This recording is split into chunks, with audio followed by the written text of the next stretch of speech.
জামাত ইসলামী নিষিদ্ধ ছিল, তাই না? আমাদের নিবন্ধন কেড়ে নেওয়া হয়েছিল। আমরা খুব উদ্বেগের মাঝে ছিলাম আগামী জাতীয় নির্বাচনে আমাদের প্রাণের মার্কা দাড়িপাল্লা থাকবে কিনা, নাকি মার্কাটি পরিবর্তন হয়ে যাচ্ছে। আমরা সকলে এটা নিয়ে উদ্বিগ্ন ছিলাম না? উদ্বিগ্ন ছিলাম।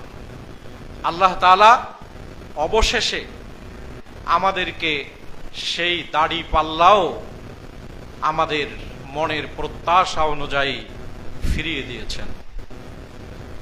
নিষিদ্ধ থেকে আল্লাহ সিদ্ধ করলেন,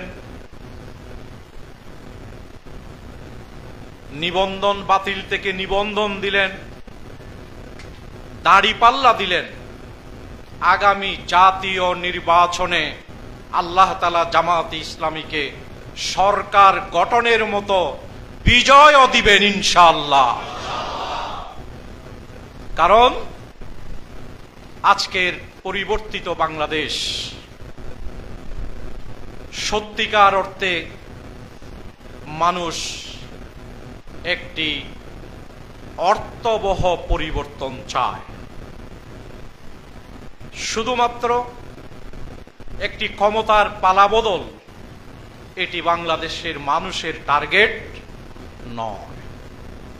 মানুষ এমন একটি পরিবর্তন চায় যেই পরিবর্তন আসলে পরে ৫৪ বছরের বাংলাদেশের যেই তিক্ত অভিজ্ঞতাগুলো মানুষের হয়েছে, এই ধরনের অভিজ্ঞতা যাতে আর না হয়, সেই ধরনের একটি অর্থবহ পরিবর্তন বাংলাদেশের মানুষ এবার চায়। প্রিয় ভাইরা, উকিয়া টেকনাফ এটি সীমান্তবর্তী একটি এলাকা। এখানকার অর্থনৈতিক বিশ্লেষণে বিপুল সম্ভাবনার এই উকিয়া এবং টেকনাফ। এখানে পর্যটনকে ঘিরে অনেক কিছু করবার আছে এবং বাংলাদেশের জাতীয় অর্থনীতিতে বিশাল অবদান রাখবার সুযোগ এই সংসদীয় আসন থেকে উকিয়া টেকনাফ থেকে আছে।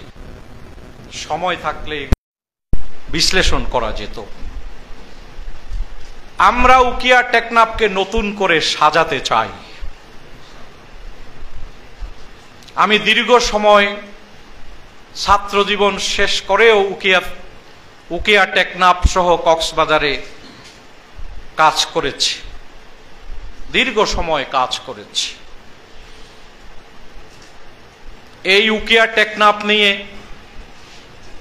আমার ব্যক্তিগতভাবেও দায়িত্বশীল হিসাবেও একটি পরিকল্পনা, স্বপ্ন আমার মাঝে সবসময় কাজ করত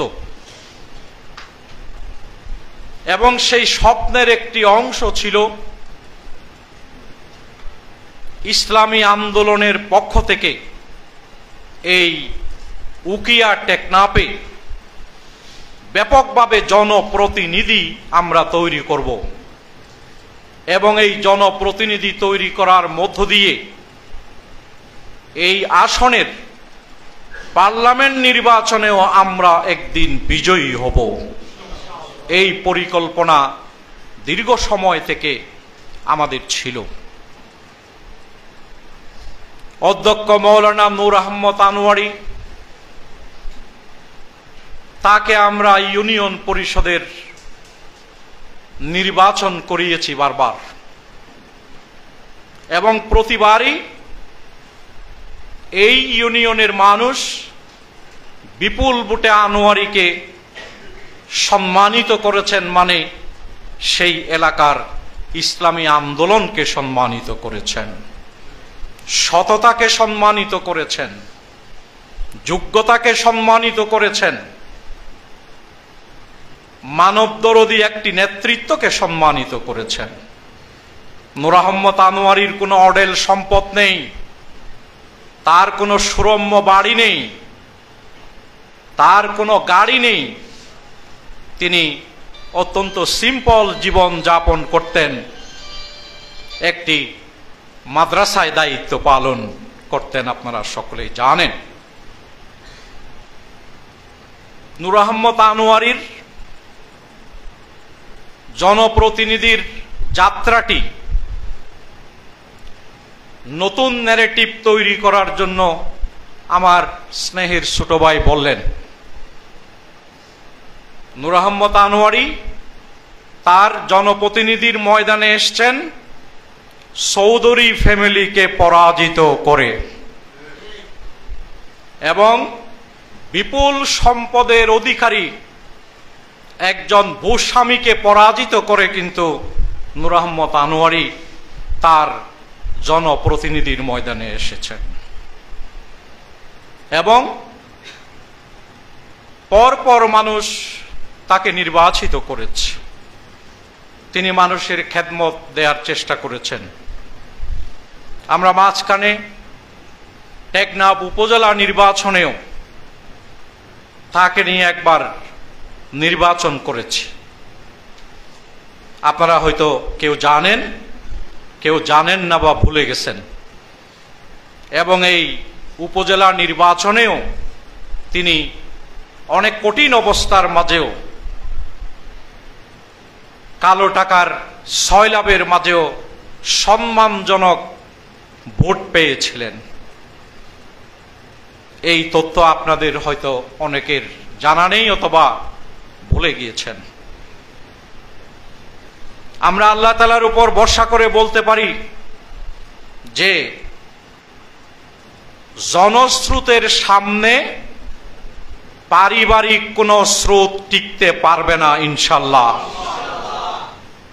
জনস্রোতের সামনে টাকার কোনো স্রোতও টিকতে পারবে না ইনশাআল্লাহ। সকল স্রোত পরাজিত হয় জনস্রোতের কাছে। আমরা জুলাইয়ের গণবিপ্লবে সেই দৃশ্যই আমরা দেখেছি। এখানে কোনো স্রোত জনস্রোতের সামনে টিকতে পারেনি। উকিয়া টেকনাফে সকল পরিবারতন্ত্র, সকল ধরনের ষড়যন্ত্র, সকল ধরনের কনস্পিরেসি এবং অন্যায়ভাবে আধিপত্য বিস্তারের জন্য যেই চেষ্টা করা হচ্ছে, জনস্রোত তৈরি করে এই সকল কিছুকে পরাভূত করতে হবে ইনশাআল্লাহ এবং সেই দায়িত্বই সকলকে গ্রহণ করতে হবে। আপনারা নির্বাচনকে সামনে রেখে যারা উকিয়া টেকনাফকে ফলো করছেন,